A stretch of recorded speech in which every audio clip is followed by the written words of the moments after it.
Good morning. Welcome to the Heritage Foundation and our Lewis Lehrman Auditorium. We, of course, welcome those who join us on our heritage.org website on all of these occasions. Obviously, for those in-house, we do ask that one last time to check cell phones to see that they've been turned off as we prepare to begin. And of course, our internet viewers are always welcome to send questions or comments at any time, simply emailing speaker@heritage.org. Hosting our discussion today is Dr. Niall Gardner, director of our Margaret Thatcher Center for Freedom. He is also a former aide to Lady Thatcher. He has worked at the Heart of Washington policy world for over a decade and is a leading expert on the U.S.-UK special relationship. Dr. Gardner is a regular contributor to the London Daily Telegraph and appears frequently on American and British television. He received his doctorate in history from Yale University. Please join me in welcoming my colleague, Niall Gardner. Niall? Thank you very much, John. Welcome to the Heritage Foundation and the Margaret Thatcher Center for Freedom. We're delighted to have a discussion today assessing the impact of the recent UK general election on economic policy in Great Britain. And as many of you will have seen, the Conservatives won quite a remarkable victory despite a lot of polling to the contrary, and the Conservatives emerged actually with 331 seats out of 650, giving them a parliamentary majority, and the Conservatives no longer have to govern along with the Liberal Democrats, so a great deal more leeway for David Cameron and the Conservative Party in Cameron's second term. Yesterday the Conservative government outlined its vision for a wide range of policies in the Queen's speech, including a series of measures aimed at enhancing economic growth in Britain. And Britain has been in recent years the fastest growing major economy, although that rate of growth has somewhat slowed down this year. So we'll be addressing that and a host of other issues, including, of course, the upcoming EU referendum, which will be held by the end of 2017. I'd like to introduce our distinguished panelists, starting off with Ryan Bourne, a long-standing friend of Heritage. Ryan is head of public policy at the Institute of Economic Affairs. Ryan joined IEA in January 2014 after spending 3 years at the Centre for Policy Studies in Westminster, first as an economics researcher and subsequently as head of economic research. Prior to this, he worked for a year at the economic consultancy firm Frontier Economics. Ryan graduated from the University of Cambridge with a double first in economics in 2008 and remained at the university to obtain an MPhil qualification in the same subject a year later. Tom Cloherty is the editorial director of the Centre for Monetary and Financial Alternatives at the Cato Institute. Previously, Tom served as managing editor at the Reason Foundation. Before moving to the United States, Tom was executive director of the London-based Adam Smith Institute, a domestic economic policy think tank in the UK. Tom previously served as the Adam Smith Institute's policy director, and before that was research director at the Globalization Institute, a startup think tank advancing enterprise-based solutions to poverty. Tom received his degree in law from Cambridge University. And surrounded by Cambridge graduates, and as an Oxford graduate, that's, I'm so sorry. I'll have to address that. But, and our third speaker today is our own Salim Firth, research fellow in macroeconomics at the Heritage Foundation Center for Data Analysis. His economic research has covered fiscal policy, international economics, labour market trends, and economic mobility. Prior to joining Heritage in 2012, Salim was a visiting assistant professor of economics at Amherst College and a visiting research scholar at Northeastern University. Salim received his Bachelor of Science degree in Economics and International Affairs from Northeastern University, his Master of Arts in Economics from the University of Rochester, and his doctorate in Economics also from the University of Rochester. So I'd like to kick off now with Ryan Bourne first. Well, thank you, Niall, and it's a great honour to be here speaking under the banner of both the Heritage Foundation and the Margaret Thatcher Centre. I'll probably just get straight into it because there's lots to say. I've been asked to speak for about 10 minutes on prospects for economic freedom in the UK, as we all come to terms with the fact that the Conservatives, against all the odds it seems, have won a majority for the first time since 1992. And I think it's worth putting into context, first and foremost, just how much of a surprise this result was. Up until a couple of weeks ago, the commentariat and the pollsters were all agreed that it was basically inconceivable that either the Conservatives or the main left-of-centre Labour Party could possibly win a majority. We were told that we were going to face days and possibly weeks of wrangling as a coalition government was formed. And both the polls and betting markets right up until polling day pointed to almost exact parity between left and right. In fact, if you're a betting person, you could get odds of 20-1 on a Conservative majority just days before polling day. And as Niall said, the results therefore were pretty much a shock, starting with the exit poll, which came out at 10:01 on election night. And the Conservatives now find themselves with 331 seats, or a working majority of 12. And my boss, Mark Littlewood, has sort of likened this to the previous US presidential election, swinging late to sort of Mitt Romney winning by 3 or 4%. That's the sort of feeling that the Conservative movement in the UK has at the moment. So is this good news for economic freedom? Well, I think you'd be hard-pushed to say that the Conservative Party stood on a platform that was overtly free market. In fact, if you were to look at their manifesto, the very opening page was quite paternalistic, actually. It said that we have a plan for every stage of your life. But when you look at actually the sort of outcomes and the alternatives available to the UK electorate, I think this was undoubtedly a victory for those who believe in smaller, less intrusive government. The Conservatives' key message going into the election campaign was that they had a long-term plan which emphasised significant reduction of the budget deficit through spending cuts and highlighted the importance of robust economic growth to economic well-being. Their main pitch to the electorate was that they'd inherited a real mess in 2010 with a 10.2% of GDP budget deficit. They reduced that to just under 5%. And that a Conservative majority government was needed so that the country lived within its means and eliminated the remainder of that deficit.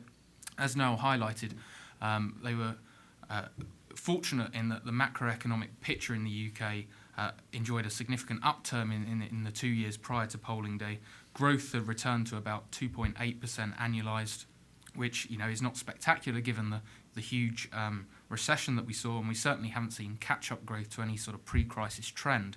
But nevertheless, it was sort of robust economic growth at that time, and living standards started to improve in real terms just as the electorate were going to the polls, although living standards are still way below what they were in 2008. And the employment performance, most importantly, was very, very good. In fact, our employment rate in the UK now, I think, is actually higher than in the US, which is unprecedented over the past 3 decades or so. So the real message from the Conservatives was, look, we know that we haven't finished the job, let us finish the job and don't give the keys back to the people who crashed the car in the first place. Labour, on the other hand, ran on one of the most left-wing platforms for many years. Their leader, Ed Miliband, said the economy was not working for the poor or average workers. He clearly had little faith in market solutions to these issues. He wanted a state-imposed energy price freeze, rent controls, higher taxes on the rich, tougher regulation of the labour market, particularly flexible types of labour, 0 hours contracts as we call them, or an agency work and things like that. And he wanted to reopen the debate around regulation of the financial sector as well. So even though Labour also committed to reducing the deficit, but not the overall deficit, just the day-to-day budget deficit, they were promising to borrow significantly more than the Conservatives, and perhaps more importantly, from an economic freedom perspective, significant other interventions on the micro and supply sides of the economy. So thankfully then the UK has sort of averted a very interventionist agenda, and the Conservative majority is committed to reducing the size of government. But I still think there are sort of 3 big challenges and opportunities that the Conservatives must confront going forwards, and I think they've got a real opportunity to enhance economic freedom from here. The first of these is surrounding deficit reduction, how you go about reducing the remainder of the deficit. The second is looking at the UK's productivity performance, which has been very poor over the last few years. And third is trying to get a devolution settlement right, given some results that I'll come on to in Scotland. So Salim will talk more about the deficit reduction programme and the lessons from that. But it's important to recognise that was a sort of key controversial economic debate over the last 5 years, and the Conservative-led coalition had imposed significant fiscal consolidation in the first couple of years with tax rises and cuts to investment spending, and then from there on cuts to day-to-day government expenditure, which were more sort of backloaded towards the final few years of the Parliament. And they won the election on the toughest fiscal plans of any major party. They planned in 2010 to eliminate the structural deficit by 2015, but only got about halfway there. And what they were able to say to the electorate was, well, we've still got a deficit of around 5% of GDP. Let us finish the job. And their plan pretty much from here is to get that deficit completely eliminated and run a budget surplus by 2018. And within that, get government spending to about 35% of GDP, about the level we saw in the early 2000s. Now, crucially, they promised to deliver this all through spending cuts and without increasing the overall tax burden any further. And specifically, they've pledged to pass a law such that there'll be no increases in VAT, income tax, or national insurance. Now, that's about as close as we get in the UK to a Grover Norquist-style tax pledge. And indeed, the Conservatives have even promised significant cuts to income tax, mainly around raising both the starting threshold and the threshold before the higher rate. So how are they going to go about reducing the rest of the deficit? Well, they've pledged to find £12 billion worth of cuts to the £230 billion social protection, or broadly defined welfare budget. They promised to make £13 billion worth of cuts to day-to-day departmental expenditure. And this might sound easy given our government spends around £700 billion a year. But within that, they've promised to, in their wisdom, ring-fence the health budget, the foreign aid budget, the pensioner welfare budget, including the state pension, the schools budget, and evidently they can't do much about the debt interest payments too. So what that does mean is that there's going to likely be significant cuts on remaining unprotected departments and working age welfare. And we heard yesterday some initial things in the Queen's speech that ideas they've got for reducing working age welfare. They're going to lower the benefit cap, which is a cap on the overall amount that any one family can receive in benefits in any given year. That's going to be reduced from £26,000 to £23,000. And they've frozen the real value of a number of benefits over the next 2 years. But there's still a lot of detail there and a lot of ideas to work through before they get to that £12 billion worth of savings. In terms of the departmental spending, if they go along protecting all of these budgets that they promised to protect, then you're looking at the remaining departments having their budgets cut by 40% overall between 2010, the start of the last Parliament, and 2020, the end of this one. My concern with this approach is that sort of salami slicing these unprotected departments could result in some arbitrary outcomes and actually lead to a fall away in support for cutting the size of government. I think they should really take this opportunity now to reassess both the necessity and desirability of whole government programmes. And it seems to me a real missed opportunity to ring-fence health and pensions, given that these are two of the big long-term drivers of high public spending, given an ageing population. Now, perhaps more important and worrying than deficit reduction is the UK's poor productivity performance. Although we've had a strong employment growth, as I said, productivity has pretty much flatlined over the last 8 years. And that's why GDP per head in the UK is about 14.5% below where it might have been on pre-crisis trends. Now, all economists in the UK have a different view as to why productivity has struggled so much. As our Chancellor said recently at a speech to the Confederation of British Industry, some believe that the numbers just aren't right. Others think it's due to a hangover from the financial crisis and the misallocation of capital that's caused. And others, I think, more convincingly think a large part of it can be explained by huge new regulations on the financial and energy sectors, plus a significant decline in North Sea oil production. But whatever the causes, it's clear that productivity growth is vital to improving living standards, and that policy can have a big effect both in terms of the level of productivity at any given time and the growth of productivity. Now, there's been some discussion in the Queen's speech about deregulation in this regard, but it's all quite abstract at the moment. And there's been the promise of some welcome measures like reprivatising the banks, which the state currently has a large share in, and the much vaunted, and continue with the much vaunted but as yet undelivered and probably oversold universal credit welfare reform. But unfortunately, most often when discussing productivity, seems to be in the context of highly interventionist infrastructure projects like high-speed rail, state-backed apprenticeships, and more taxpayer funding of childcare. There seems to be little in the way of discussion of what I consider low-hanging fruit, like land use planning reform, which at the moment our laws in that area prevent homes being built where people want to live and significantly hamper retail productivity. There's been little discussion of overhauling our mind-boggling energy policy, which has not allowed us to exploit our huge shale reserves, but seems to subsidise and mandate very inefficient forms of energy production, and continued delays to expansion of airports in the southeast. Just very quickly then on the Scottish issue, for those who are sort of unaware, the Scottish Nationalists won 50% of the vote in Scotland, which, due to the way our electoral system works, means that they won 95% of the seats. And this has led to a suggestion that we may have a revisit of the Scottish independence referendum in the near future, given that that was relatively close, 45-55 against independence just last year. Now, with the SNP doing so well, we're going to have substantial devolved powers, further devolved powers to Scotland. And in this regard, the Conservatives have promised to honour the Smith Commission, which was the agreement by all major parties just prior to the Scottish independence referendum, whereby Scotland will have more control over income tax, a chunk of VAT revenue, and greater control over some areas like welfare.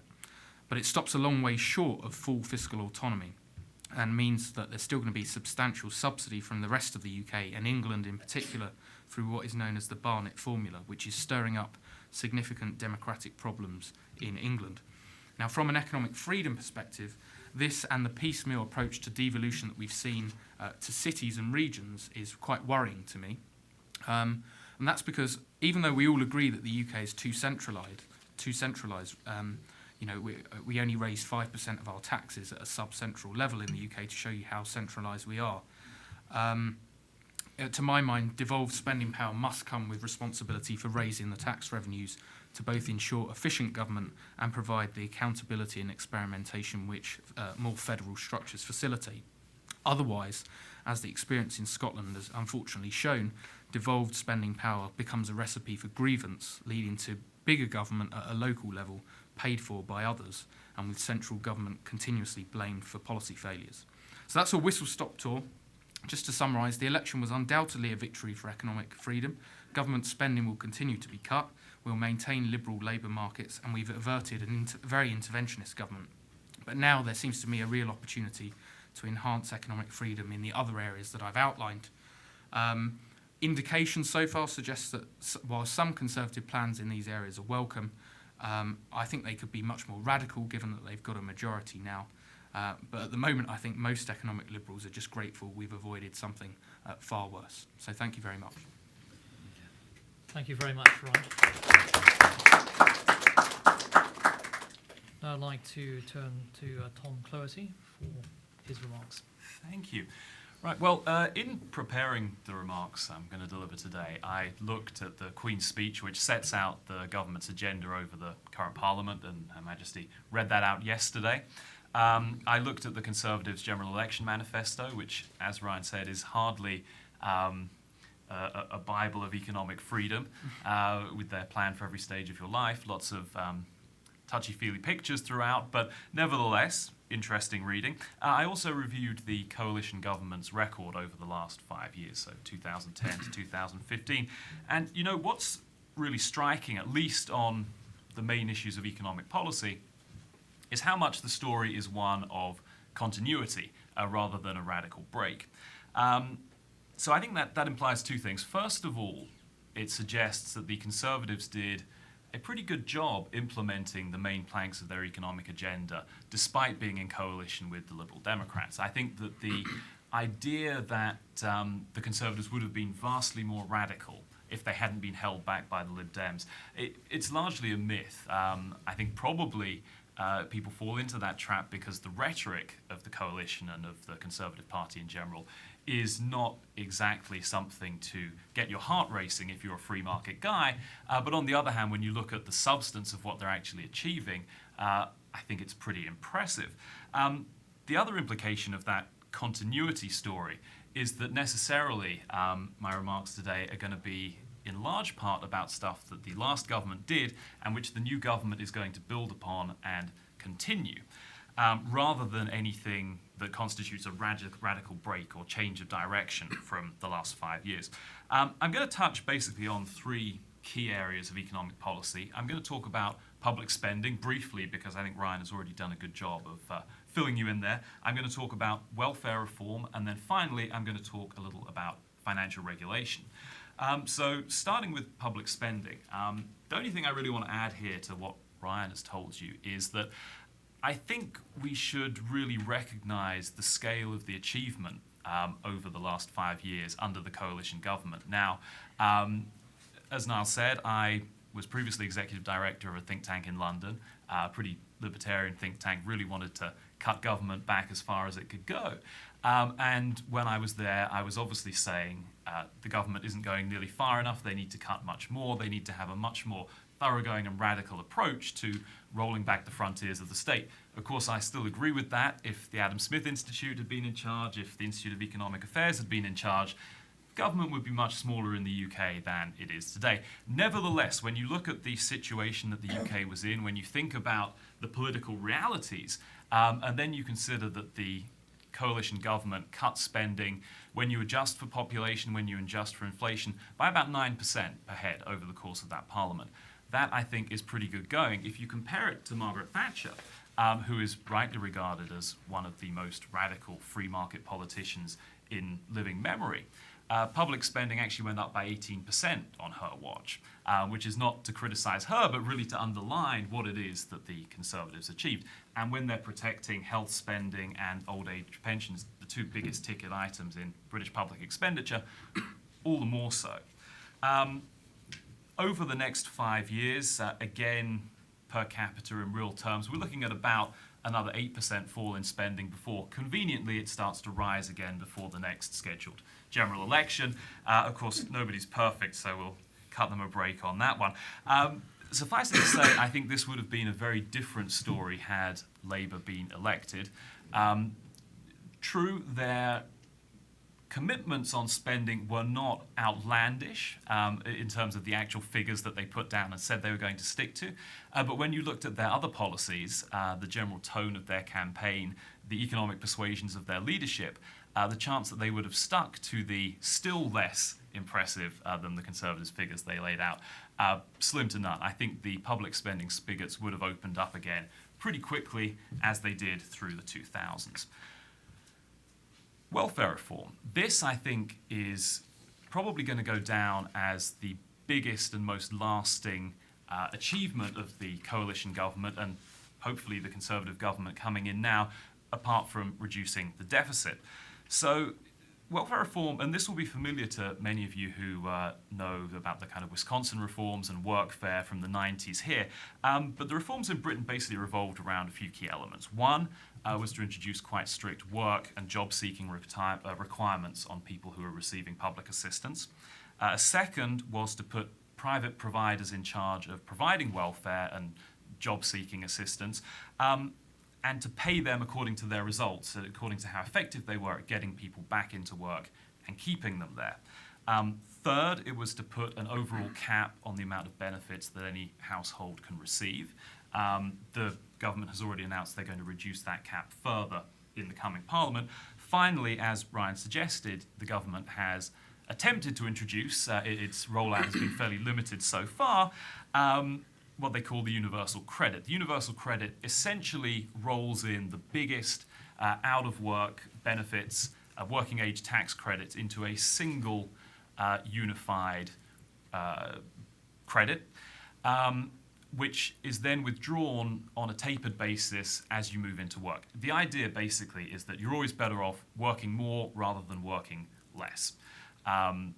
What we had before was this complex interplay of tax credits, of out-of-work benefits, of taxes, which meant that people out of work would basically lose money if they got a job and earned. Now, there are still problems with the universal credit. The rollout has been a little bit botched so far, partly because the British government, I think perhaps like most governments, is notoriously bad at big IT projects.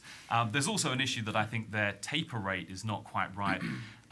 People are still going to be facing pretty high marginal rates, maybe up to 70% or so when they move back into work. So much better than what came before, certainly not perfect. Partially as a result of this, and there are other factors as well, of course, but I do think that we can give some credit to the welfare reforms. Britain has, as Ryan says, the highest rate of employment at 73% that I think it's ever had since they started keeping records of this kind of thing. The UK, over the last Parliament, created more jobs than the rest of the EU combined, so that's more than another 27 countries. The new government is going to lower that overall welfare cap, like I mentioned. They're also going to really tighten up some of the requirements on 18 to 21-year-olds who are out of work in terms of the benefits they can receive and the obligations imposed on them if they want to continue receiving them. Again, this set of reforms would have been completely gutted, I think, had Labour been elected. They opposed them from the start. There was no indication that they would moderate when in office. And so I think that it's a great thing that those reforms are safe for 5 years, that they can be deepened and enhanced, and hopefully even, I suppose, entrenched, so that whoever comes in 2015 and beyond has a much harder time unwinding those reforms than they would have done otherwise. So moving on to my third heading, financial regulation. You know, the financial crisis revealed a number of things about the state of the banking system in the UK. First of all, banks had adopted risky business models. Second, supervision of banks was sorely lacking. Yes, that means the government wasn't supervising, but more importantly, it means that the market wasn't supervising either. Depositors, bondholders, shareholders really weren't paying a lot of attention to what the banks were doing with their money. Third, no one had the faintest idea what to do when a bank failed. Our main financial regulator, the Financial Services Authority, was far more concerned with check boxes and whether people's intranets were safe from hackers and so on, rather than whether the banks were fundamentally sound. The Bank of England thought that maybe they were only really meant to be setting interest rates now and play no wider role in the financial system. And the Treasury had convinced themselves rather hubristically that they had conquered boom and bust and that they didn't really need to worry about it anymore. Underlying all of this was an assumption, a correct assumption as it turned out, that if a bank ran into trouble, the government would be there to bail them out. And that really is the moral hazard that underpinned the whole system. The coalition government set out to tackle these issues. They did so, I think, with the right intentions. They had a good process for doing it. And I think the results are mixed. There's some good stuff, there's some bad stuff. Let me touch on each of those things. So the first big reform was to refocus the regulatory system on what they're calling macro-prudential regulation. So thinking about things like how safe is the bank's balance sheet. Part of that was significantly raising capital requirements. Part of it was introducing an overall leverage ratio that banks couldn't exceed. Part of it was requiring banks to hold a much larger buffer of loss-absorbing debt. All of these things basically served to make the banks safer. I think they were sensible policies to pursue. There is a downside, of course. Banks raising capital is not costless. It tends to reduce lending, and when you're coming out of a credit crunch, that's certainly not what you want altogether. I think that dynamic has unfortunately led to some kind of dodgy interventions in financial markets from the government. They've set up what they call a British business bank. The Bank of England is doing a program called Funding for Lending, where basically banks lend money and then sell those loans to the bank, or swap those loans for the Bank of England for 4-year treasuries, meaning they can lend out more, and so on. And the third big thing that the government did was introduce a special resolution regime. They required banks to lay out in advance how they could be resolved, how they could be wound up safely if they ran into trouble. And they also made it possible to bail in shareholders, bondholders, and so on, so that basically the people who had invested in the banks would be the ones that took the hit first, rather than the taxpayer having to come to the rescue. So far, so good. Here are the bad things. Okay. First, deposit insurance has been raised pretty dramatically. Britain didn't have deposit insurance at all until 1979. It was introduced as a requirement of an EU directive. Until 2007, I think only the first £2,000 of a deposit was fully insured. That quickly rose to 35,000 in the crisis and has gone up to 85,000 now. So if you're talking about trying to make people pay more attention to what the banks are doing with their money, trying to reduce moral hazard, that's not a terribly sensible thing to do. It may be that the banks are better supervised by government now. It may be that bondholders and shareholders will pay closer interest. That's all good. Depositors, on the other hand, I think are probably less concerned than they were to begin with. That's a bad thing. That's compounded by another policy that the government has pursued, known as the ring fence. So the idea here is that the retail part of a bank, the part that takes deposits, that makes loans to businesses and households, should be ring fenced, should be set off from the part of the bank that does all the other investment stuff. That it should be separately capitalized, so it should have to maintain its own independent capital buffers and so on, that it should have some degree of independent governance. That kind of sounds okay on the face of it. There are a lot of free market people in the UK talking about a Glass-Steagall kind of equivalent after the financial crisis. I know that was a big part of the debate over here. Here's the problem. First of all, the original rationale for the ring fence has been undermined by how much banks have raised their capital ratios. They now have far more capital than would originally have been required of those ring-fenced units. Their leverage is lower as well. Secondly, especially when you look at the British experience, it's a complete myth that retail banking versus investment banking is equivalent to a utility versus a casino. It's just not true. The first banks to fail in the UK were retail banks that didn't have investment banking operations. Our two biggest failures, sure, lost a lot of money, about £20 billion on investment, that's RBS and HBOS. But what really sunk them was the $70 billion they lost on their traditional loan portfolio, largely in real estate.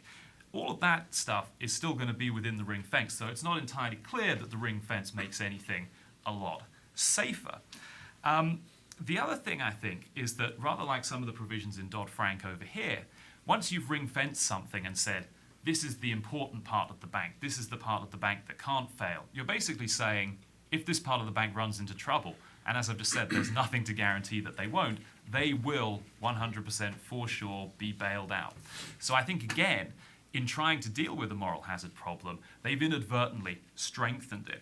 I'm running a little over time, so I'm not going to keep going on that point. But there are some other issues around the bank levy, that's a tax on banks that's been introduced, regulations surrounding bankers' pay, bonuses, and so on, which have contributed to a climate which has some banks thinking maybe they don't want to be domiciled in the UK anymore. Now, I don't think that we should necessarily write regulation with purely the bank's interests in mind. Clearly, that wouldn't be appropriate.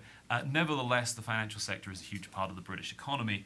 And in those areas where the government maybe is going a little too far, maybe is caving into some of the populist pressures, they ought to think again. In those areas where they've inadvertently compounded the problem they were trying to deal with, again, that ought to be revisited over the next 5 years.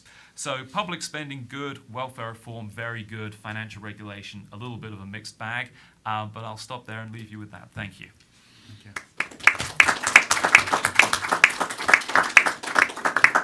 Thank you very much, Tom. Now over to Salim. Thank you so much. Thank you for being here. I have a very strange accent, as you've probably noticed. I am going to talk, actually go even further back in time, just talk really about what the UK and other countries did during the crisis, sort of in the immediate face of the crisis, and then afterwards in the recovery, how those policies affected growth rates on average across countries. It's based on my own research and that of others. And I'll sort of give the dissenting view why, as an outsider, I'm not shocked that the Conservatives won re-election. So there's been a big debate over whether austerity has been enacted, or too much austerity or too little austerity has been enacted in the UK and in a lot of other European countries. In a lot of cases, that debate is just completely bunk and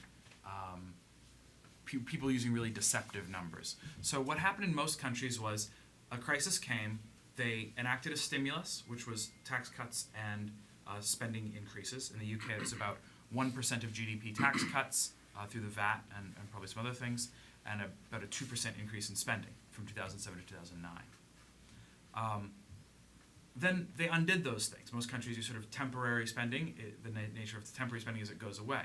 So most people who talk about, these huge austerity packages, they're saying from the very top of the temporary spending to what happened afterwards, there was a decrease. And you see the same thing in the US. We had an $800 billion spending project. That was a bump up in our spending curve. The end of a temporary program is not a cut. And if you think it is, then you should be against temporary spending programs. Which wouldn't be a terrible thing. The UK, however, actually was along with the US, was one of the countries that actually did close budget deficits more than just ending temporary things. So they increased the value-added tax 2.5 percentage points, which increases the cost of consumer goods and has contributed to people in the UK feeling poorer, and probably contributed to them working more to try to make ends meet. There was also 3% of GDP spending cut, which is quite large. Again, that includes going from the getting rid of the temporary. So 2% up, 3% down. So you're actually 1% below where you started. So that's the actual cut. And a less than 1% overall of GDP tax increase. So that on net, taxes are slightly lower and spending is slightly lower than before the crisis. Those are good things. UK and US policy actually look very similar in the aggregate over the period. And in some ways you could say, wow, their experiences are so different. The UK has had tremendous labor market outcomes, and the US has had terrible ones. And you can use that argument if you want to make the UK sound good and the US sound bad. Or if you want to reverse the argument, you can use GDP, where the US has had very good GDP growth and the UK has had terrible GDP growth. So you can actually make either argument. If you want to say the US is doing better, the UK is doing better, the numbers are there for you. Just pick your indicator. If you want to be honest with yourself, you say, well, the nature of the recoveries is different. But if we take the whole economy together, both employment matters and GDP matters, the US and the UK are both, in different ways, doing better in their recovery than most of the European and Eurozone countries. So a couple of things that I learned from the research that I did, there was a background that you could have picked up when you came in, which outlines my research, and a longer book online that you can download. And Ryan contributed to that as well. One of the things that I learned is that basically how much austerity countries did during the crisis, the aftermath of the crisis, was basically predicted by their deficits before the crisis. Within the Eurozone, the correlation was 0.95, 0.97 for the correlation between your 2007 structural deficit and then how much austerity you did after the crisis. Totally predicted by what your fiscal conditions were. And outside the Eurozone, 0.7 correlation, still very high. Basically, countries are doing what they have to do. Nobody's kind of doing austerity because they like to see little people squirm. That's just, that's no politician anywhere is doing that. Another interesting thing that I learned was, this is research done by Alberto Alesina and some co-authors, and this is what leads me to not be shocked by the Conservative victory. Parties that enact large fiscal consolidations do not get punished at the ballot box systematically. Everyone kind of believes they do. There's sort of a narrative, well, it's the right thing to do. We're going to cut deficits. We're going to make hard decisions. We're gonna shrink the spigot of goodies, and it's the right thing to do, but boy, we're gonna suffer in the next election. And the data show from a lot of countries, data since 1975 to 2008 was what they used. That's not the case. Parties that show a plan, they say, look, the country's finances are in trouble. We need to take steps as a nation. We need to, sometimes they ask for higher taxes. They almost always cut spending. And they really present to the people, this is a big change we need to make to get our fiscal house in order. Voters understand that, actually. So voters don't then turn around and punish those parties. We saw this in Estonia during the heat of the crisis. They raised taxes enormously, which was a terrible idea and made their crisis a lot worse. They also cut spending. But even with some policies that I think were bad policies and did hurt, the voters returned the party that had made those changes with a large majority and said, we trust you. We think that you've got a program. We're going to let you finish the job. Obviously, the polling was wrong in the UK, et cetera, and there, one wishes one had gone on these betting markets. Don't we all? But I'm not shocked to see a party that presented hard decisions and said we're gonna do some difficult things, and this is gonna be better for our country in the long run. I do think voters can comprehend that, and I hope U.S. policymakers are listening. Thank you.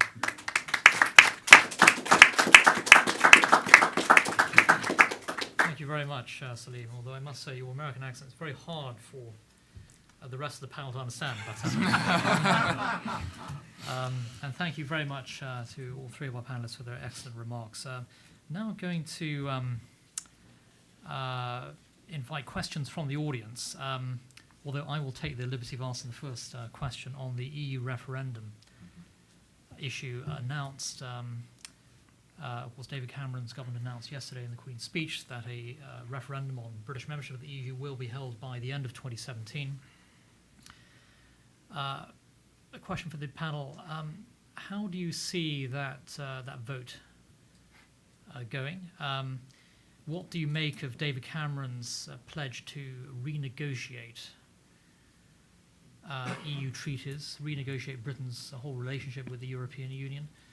Do you see that as a red herring or a realistic proposal? And what do you see as well as America's role ahead of the referendum vote? So I'm going to kick off with Brian. There's 4 questions in one there, Yes, isn't there? yes. EU politicians are very detached, as a rule, from their electorates. But I think in the aftermath of such a decisive and unexpected Conservative victory, I think in the week after that, there seemed to at least be a willingness for EU politicians to actually consider some sort of substantial reform of Britain's relationship with the EU. Those were the sort of noises emanating from Brussels. Now, the impression that I get is that most of the EU mandarins were shocked at the perhaps lack of ambition of David Cameron's proposed renegotiation attempts.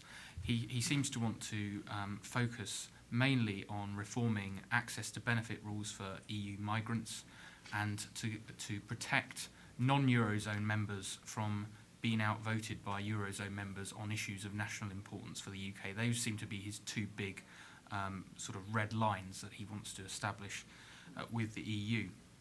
Now, it seems unlikely to me, given where we are now, that he's going to be able to get any sort of significant treaty change to achieve those. So the question really is, can he achieve those without treaty change? My own gut instinct is that he will achieve something along those lines, but it won't be a significant renegotiation of Britain's membership, and indeed there will not be a significant repatriation of powers from Brussels to the UK. If you listen to the rhetoric of both David Cameron and George Osborne, it's very much changed from repatriation of powers to talking about reforming the EU more broadly and making the EU as a whole more competitive, which I don't think is the sort of agenda that the electorate had in mind. Unfortunately, the way that the debate is going, and I speak as somebody who is in favour of leaving the European Union, the way that the debate seems to be going is that we'll have a referendum probably in 2017, if not beforehand. The options on the ballot paper will be a minor renegotiation or leaving the European Union. And the climate of opinion so far, at least, though it's very early stages and referendums can change dramatically in the UK, as our recent constitutional experiences have shown, the climate at the moment seems to be that we'd vote to stay in, and that much of the business community and indeed foreign governments would intervene to urge us to stay in. So the point I'd make on America's role really is that I think it would be helpful from the perspective of people who want to leave the European Union if America did not say much at all on this issue. Because in the past, President Obama and representative from the State Department have made it very clear that they consider it to be in America's interests for the UK to stay in. Now, I don't happen to think that that would be the case. I happen to think that the US and the UK have much in common and could achieve a free trade deal and other aspects that would improve both countries' relationships much more quickly and efficiently outside of the European Union structures. But from the perspective of the referendum, I think it would be helpful and wise, particularly given how electorates react to being told how to vote by foreign governments, for the US probably to not say much at all. Thanks, Ryan. Tom? Yeah, I'll be boring and say I basically agree with the analysis that Ryan has just given you there. I think that David Cameron's desires for renegotiation are pretty limited. I think he'll achieve enough that he can go into a referendum campaign saying he's won a great victory. He has form on that issue, actually. His negotiating tactic in Europe generally has been to make a lot of noise, accomplish very little, but still claim the credit in the newspapers afterwards. And I think this will be largely the same thing. The thing is, in the past, the newspapers have been taken in. Perhaps they will be this time as well. The referendum, I think the government will try and bring forward as soon as possible. The last thing that they want is for it to drag on through the Parliament. The backstory there being is that Conservatives like nothing more than killing each other over the issue of Europe. It's largely one of the main things that wrecked the last Conservative administration, Thatcher leading into Major. And especially with a slim majority, David Cameron, George Osborne, they're going to be desperate to avoid that. So I think he'll go to Brussels, he'll get a fig leaf, there'll be an early referendum. I think probably Britain will vote to stay in. I think the status quo always has a big advantage in referenda. I don't expect it to be very different this time. The one point on which I'll maybe just move slightly away from what Ryan said. Now, I used to be as Eurosceptic as they came. My views have moderated on that somewhat to the point where now I can't really tell you how I'd vote in the referendum. It's something I'd have to think about on both sides. The reason I've changed my mind somewhat, or become more open-minded, is that I always used to see leaving the EU as a surefire route to a more free market politics, a more free market economy in Britain. And to be honest, a few years ago, people arguing for EU withdrawal were very much the free market people, and that was their main goal. It's changed now. The rhetoric and the debate has become much more nationalistic. Very little connection left to any ideas of free markets. I think it requires a huge leap of faith to think that Britain will be less regulated without the EU than it is with it. Differently regulated, maybe, but not in a way which is necessarily better. And likewise, I'm not sure that the trade deal that we got on withdrawal would be everything we hoped for, or indeed what we have at the moment. So I'm not giving a ringing endorsement to the EU by any stretch of the imagination. I am, however, saying that I'm more ambivalent than I would have been a few years ago. Thanks, Tom. Salim, would you like to weigh in on that? Pass Right. In fact, I have a question from an online viewer, and his name is Graham Weiss. He's a reporter for Inside Sources, and I'd like to address this question actually to Salim initially.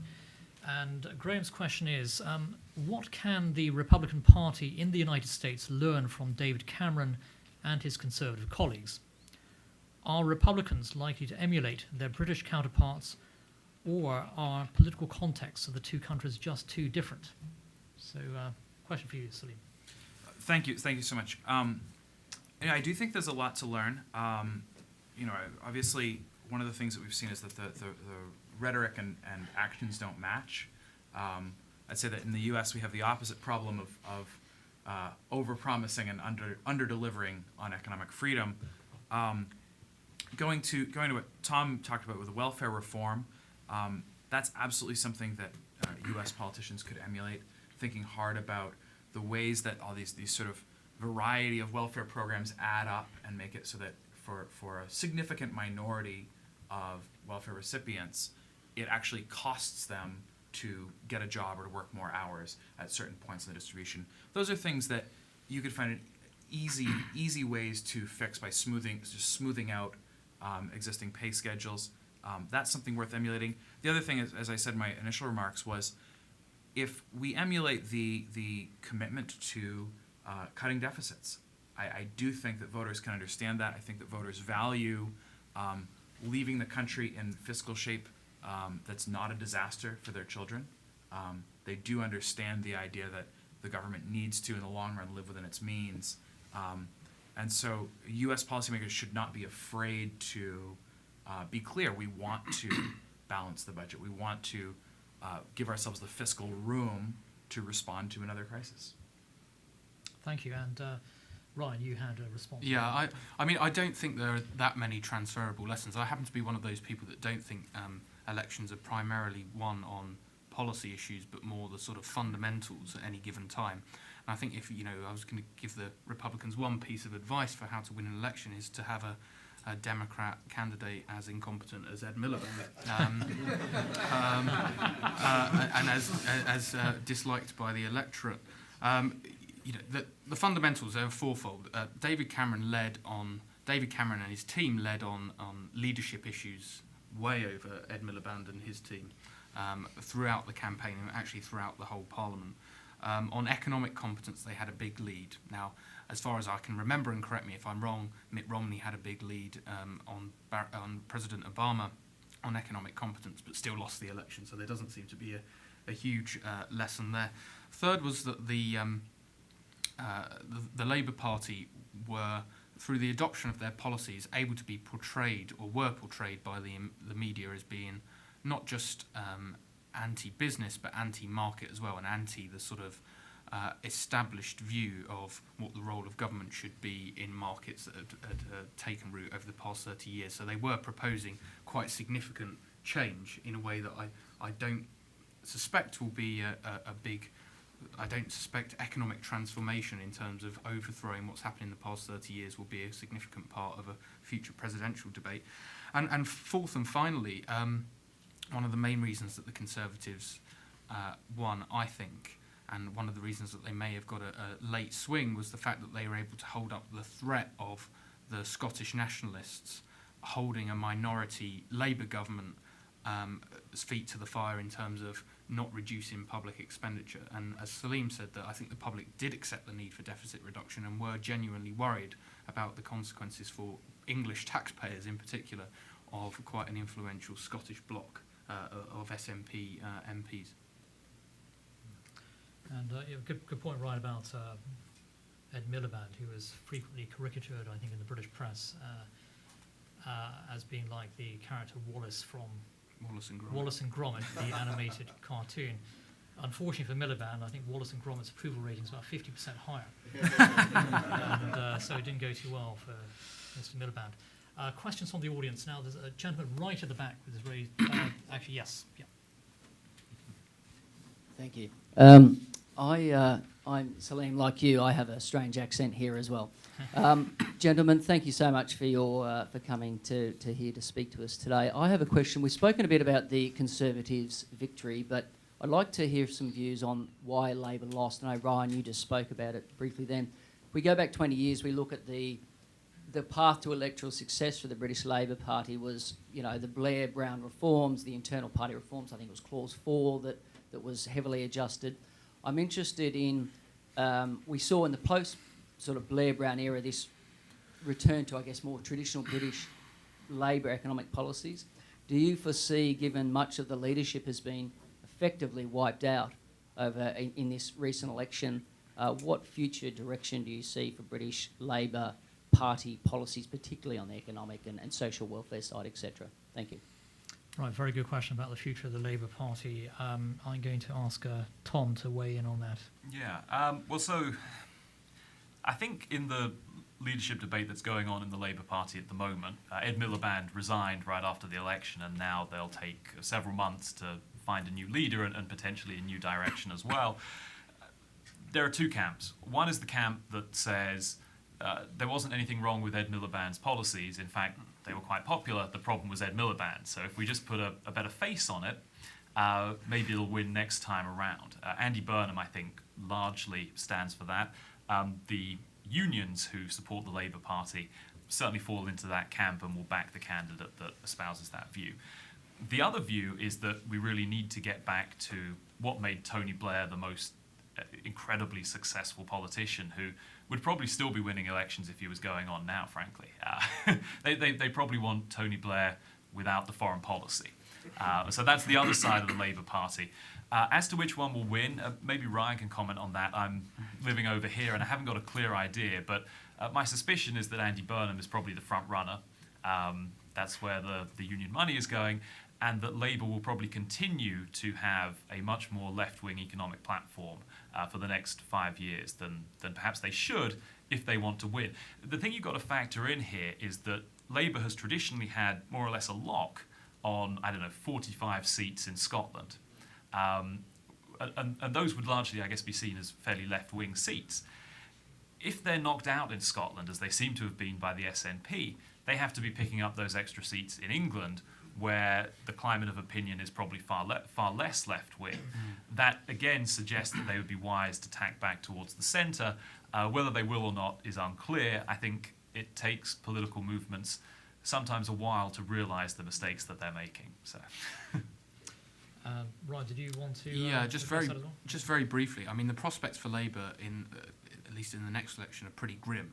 The Conservatives are determined to do two things across this Parliament. One is to reform the boundaries of constituencies or districts, and that will probably lead to an extra 20 Conservative seats, because at the moment the balance of the constituencies is such that Labour MPs tend to be elected on much smaller platforms than Conservative MPs. So if you equalise the size of the constituencies by population, it would tend to shift about 20 seats to the Conservatives. So the Conservatives will pass that legislation now they have a majority.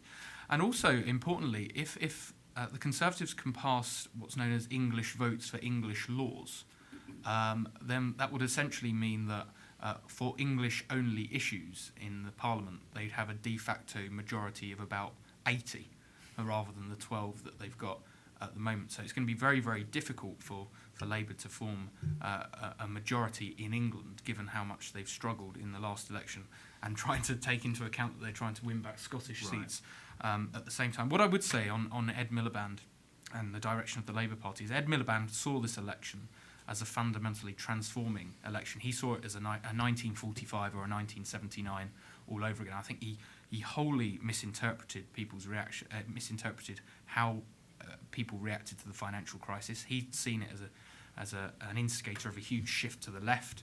Clearly, that was wrong. And now the Labour Party are going to have a fight for the soul of the party. They're a bit confused at the moment. I saw yesterday that Harriet Harman, the acting leader, seemed to endorse the Conservative, at least some of the Conservative plans on welfare. And that was a complete anathema to many of the Labour MPs behind it. And I think that really does show the tensions that you're going to see over the next year or so. And actually, a question from Dr. Broman in the middle. Ted Broman from the Heritage Foundation. I don't want to say a word against deficit reduction, which I think is a fantastic thing, but a couple of sort of longer-term questions on that point. First, the deficit reduction plans that have been laid out presume that economic growth is going to continue for the foreseeable future. By the time we get to 2020, the current economic cycle seems to me to be more likely to be coming to an end than launching on a further spurt of growth. I wonder if you could comment on that point. And then second, even on the longer-term question, while deficit reduction is a very fine thing, the UK economy as a whole is a very indebted economy, public and private. I believe I'm right in saying that total indebtedness is around 500% of GDP. And the implied debt going forward, when you take a look at pension plans, welfare, et cetera, is quite a staggering amount of money. To what extent is it important for the UK to take advantage of the reasonably good economic weather now to address some of these fundamental, more long-term issues? Right, I'm going to address that to Salim. You've written a great deal on deficit reduction. Yeah, absolutely. I think that just puts even more reason to address deficits now. There's no kind of free money lying around out there that you can grab. There are things to do for the growth piece, like starting to develop the shale reserves, sort of an obvious low-hanging fruit policy that you could easily get some growth out of that. That's just revenue straight to businesses, straight to the tax authority, straight to workers. Nothing wrong with that. But yeah, I mean, deficit reduction is exactly what you want to do if you're afraid that you're near the peak. The wrong lesson to take is, well, GDP growth is still pretty low, so that means that the cycle is just starting. But recessions are very hard to predict. In U.S. history, we've had double-dip recessions in '37, in 1982. There's no like rule that you have to get fully recovered before the next recession comes. And what we saw in the previous one and historically is countries that are in good fiscal shape going into the recession can ride it out. Naturally, in a recession, your spending increases as more people go on unemployment, your tax receipts fall. So deficits do rise in a recession. That's a good thing. That's flexibility. But you want them to rise from a low level. In fact, what you want to have is a small surplus throughout the boom that goes into deficit and then is paid down in the next boom. And that's sort of the ideal fiscal trajectory, is that on average you're balanced, and when the economy is coming and going, you're able to roll with those punches. Right now, the UK and even more the US are not in position to roll with the punches of another recession. We're kind of leveraged up, especially like you said, the private and business sectors are just as leveraged as the government, if not more so. So they're in really poor position to endure another recession. That's all the more reason to accelerate the deficit reduction and not assume that you can just put it off till after the next election. Right. Thanks, Salim. Gentleman right here in the middle.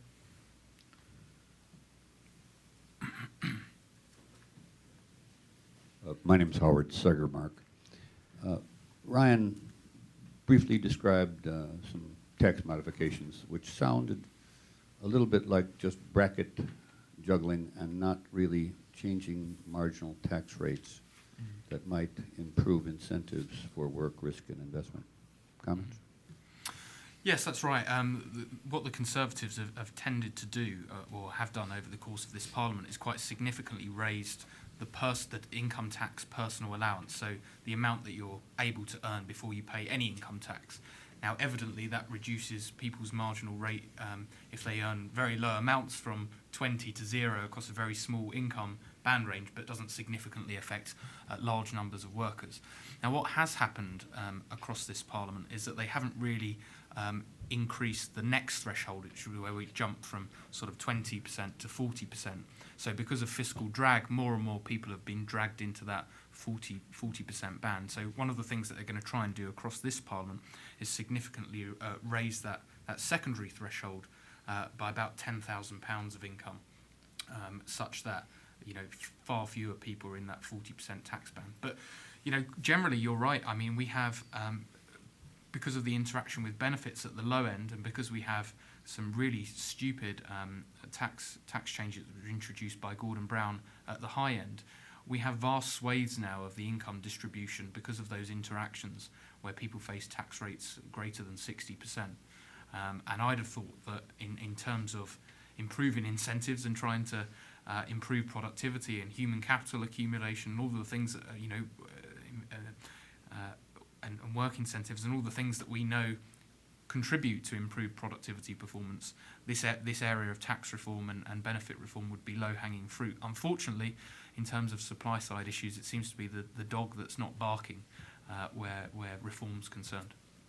I mean, the only thing I'd add there, in fairness to both the coalition and to the Conservative government, is that they have fairly significantly cut corporation tax from 28% down to 20%. Which I suspect a lot of American businesses would be pretty happy to be paying. And my understanding is that they want to go much further as they feel that they can. Likewise, they've really put a pretty hard lock on income tax rates, the value-added tax rate, and on both our payroll taxes on the employer and the employee. Over the next 5 years, those will not rise according to legislation that they're bringing forward. So it's not perfect. But there are promising signs, I think you can at least say. Excellent. And I will take, in fact, a Just two final questions. I'll take them together. So Jim Roberts first, and then the gentleman here in the front. Jim Roberts, Heritage. Two questions. One to the panel. What do you think of the observation that when Gordon Brown and Tony Blair decided that Britain would not join the euro, they effectively decided that the UK would ultimately leave the EU? And second, what are the prospects for private investment and market forces in the British healthcare sector? And what does it mean that a conservative government ring-fenced the national health in terms of the possibilities of a Republican administration in the U.S. taking on Obamacare? Thank you. That'll be our next event. Yeah. Let's start off actually with perhaps Ryan, and then Tom, if you could directly answer Jim's question. Yeah. I think you may well be right on the first observation, actually. I think there's obviously a sort of danger in the medium term that the UK will get more and more locked into the EU's institutions and suffer from the high regulatory burden and whatever. But I think in the longer term, it looks to me that there's no possible way really, unless you have a much looser relationship, of being a non-Eurozone member in an increasingly Eurozone-dominated EU. So it may well be the case that even if we were to vote to stay in 2017, in effect the EU leaves us over time, because I think in order to make the euro work, and I still see a sort of great deal of appetite amongst the Eurocrats to make it work, they're going to have to come to some sort of federal arrangement whereby you have much more in the way of pooling fiscal resources, perhaps debt pooling and whatever, and the political institutions, once you get to that stage, have to be much more integrated. And the UK, quite simply, is not going to be part of that. And we do, one of the few things that we do owe Gordon Brown and his protege, Ed Balls, who was working with him at the Treasury at the time, is a great deal of debt for, is the fact that they set the tests for Euro membership in such a way that it was almost impossible for the UK ever to join. On the healthcare question, there have been some sort of minor, there's been some, if you listen to most health activists who tend to be quite left-wing, there's been quite major reforms of the healthcare system in a pro-market direction. But the simple fact is that the private involvement in the NHS activity has gone from 4% to 6% over the course of this Parliament. It's still a very low proportion. We still seem to discuss healthcare as if the alternative to a completely nationalised system is no healthcare at all, or healthcare as it was in 1947, and that the debate is completely irrational. And unfortunately, I on both sides, I sort of see no political appetite to change that in any fundamental way, though the IEA is trying. There was another part to your healthcare question, but I can't remember. The future of Obamacare. I'm not well qualified to talk on that, but all I would say is that what has become quite clear in the way that the Conservatives have sort of been able to neutralise the NHS to a certain degree by protecting it is, if the Republicans were to come up with an alternative plan around certain principles, but which almost sort of guaranteed universal coverage, then it does take the sting out of the issue, and that's something that the Conservatives have tried to achieve over the last 5 years or so. Actually, before asking Todd to respond, Yeah. Celine, would you like to comment on the Obamacare question? I'll leave that up one to you. alone. Okay. I don't know enough about the NHS to draw the analogies. Right, okay. I'll Yeah, so refer to you, Tom. on the healthcare side first, you know, the last British government, and actually several successive British governments, including those of Tony Blair and to a lesser extent Gordon Brown, have adopted market-oriented healthcare reforms, which largely are on the supply side. So they're allowing more private sector provision within the National Health Service. They're trying to move more to a model based on patient choice and on the funding within the system following that patient choice. So they would talk about an internal market in healthcare within the tax-funded NHS. From an efficiency standpoint, that's probably an improvement. From a patient experience standpoint, probably an improvement as well, but it's a pretty small bit. I've always said that the real problem on healthcare is on the demand side, and yet in Britain it's an article of absolute faith that healthcare will be provided free at the point of use, universally, and funded out of general taxation. And as much as we might wish it wasn't so, and as much as it's the job of great organisations like the Institute of Economic Affairs to try and change perspectives on that, that's not going to change anytime soon, in my opinion. And the Conservatives, I think, realised, it goes back to that we have a plan for every stage of your life thing. The Conservatives realised that people will vote for them. They like their leadership, they respect them on economics, but what people crave above all, this is maybe a British characteristic more than an American one, I don't know, but is security. They want to be told, you're secure in our hands. And that's why the Conservatives really haven't got much room for manoeuvre on healthcare. Again, much as I wish it were otherwise.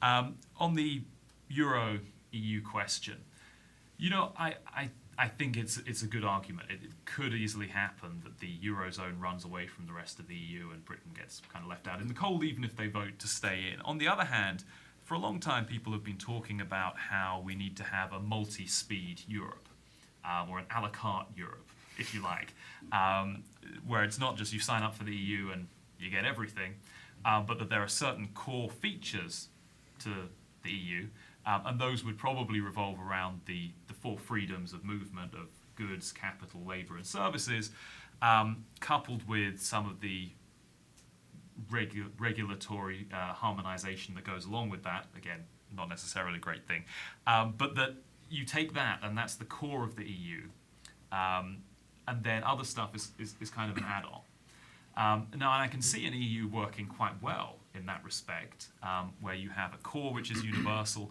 and then other people with different levels of integration. Clearly, those within the Eurozone are likely to pursue the deepest kind of integration of all. So that's possible too. I don't know what's going to happen. It's going to be really interesting to see over the next few years. Before Europe even gets to worrying about Britain, they've got a big problem on their hands with Greece. And in a way, that may be more indicative of what's going to happen in future than the British attempts at renegotiation. Excellent, thank you. And one final question. Hi, my name's Stephen Taft. My question's actually quite related. I'm glad you asked that, sir.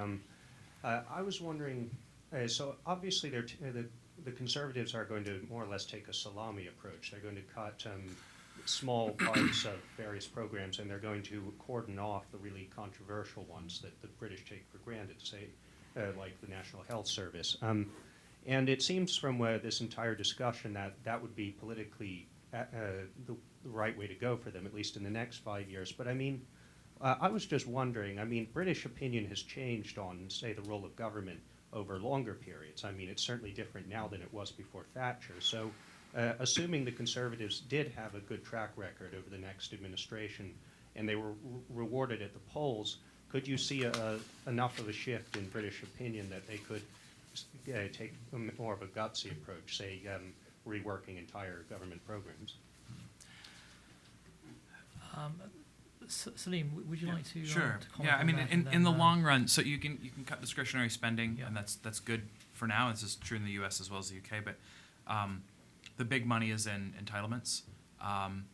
In the UK, I think the most obvious candidate for reform would be the triple lock on pension spending, which basically says that pension spending has to rise faster than it should under any conditions.